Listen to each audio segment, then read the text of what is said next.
New this morning, big news for the Hawks. Quarterback Russell Wilson making a huge announcement this morning about his future with the team on Twitter, confirming that he has reached a deal to stay in Seattle. Now, he gave the Seahawks until midnight to finish negotiations on a contract extension. So joining us now on the phone, Q13 Sports Director Aaron Levine. Hey, Aaron, good morning to you.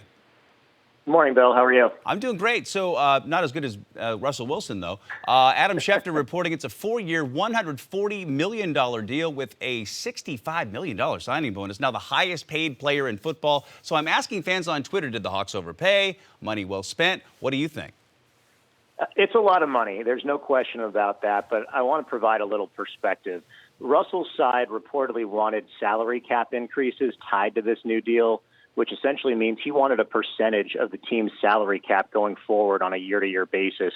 And that would have been unprecedented. It would have changed the entire landscape of negotiating new deals and potentially hamstrung the Seahawks organization. With the possible influx of money from sports gambling potentially being added in a couple of years, we could have seen Russell getting paid upwards of $50 million a year. So it's actually a win for the team. The deal's paying him $35 million a year, and sure, it's a lot, but let's say the Seahawks had refused to give him this new deal and placed the franchise tag on him for 3 consecutive years. Over the course of that time, they'd pretty much be paying him the same amount of money, and you'd have a disgruntled player at the entire time. That's great perspective. Now, they have other contract issues. Frank Clark set to receive $17 million this season after the Seahawks franchised him. He's in line for an extension. So is Bobby Wagner. So do they have enough money under the cap to get all this done? Well, you also have Jaron Reed coming up at the end of this season also. It really is a lot to figure out. The priority here is Frank Clark because of an actual deadline of July 15th. If they don't come to a long-term agreement by then Clark will have to play this season under the franchise tag for $17 million. He said he won't sign the tag, so there's potential there for a standoff with the team similar to Le'Veon Bell with the Steelers last year. Although I'm not sure Frank would sacrifice that much money, especially since he's been paid less than $4 million total for his first 4 seasons in Seattle. Do they have enough money for Wagner and Frank Clark? That might come down to how much they're willing to pay Clark. Remember, DeMarcus Lawrence was just paid $21 million a year, which set the market for him in Dallas.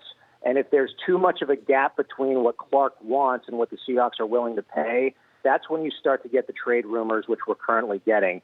I'm not in John Schneider's office or really in the thick binder of scenarios he might have, but he has to have a better estimate of how the salary cap is going to look in a few years and how he can realistically manage re-signing all these guys. And if he can't, that's when you're going to see some moves. So you know they're going to do the best they can to keep all these guys while protecting the team at all costs. Okay, so Russell set that midnight deadline to get the deal done.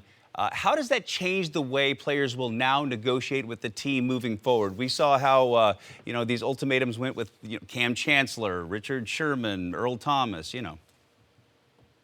I really don't know. As far as how concrete this deadline was, I mean, it must have worked to a certain degree. They got a deal done. Russell wanted this thing done so he wouldn't have to answer the same questions over and over again like he did a few years ago. And when they didn't get a deal done until the first day of training camp that year, that's what he had to do.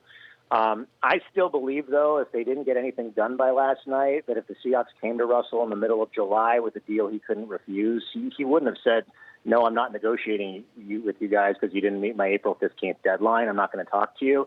So I think this setting of a deadline in terms of setting a precedent going forward really doesn't do much. He had leverage because he is a franchise quarterback. And you have to remember, in a few years, Patrick Mahomes, Baker Mayfield, they're going to be getting new deals.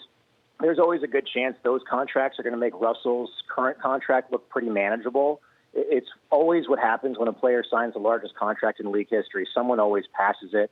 And I'll leave you with this, Bill. If you look big picture, at the end of this deal, if my math is right, the Seahawks will have paid Russell Wilson an average of $19.2 million over 12 seasons in Seattle.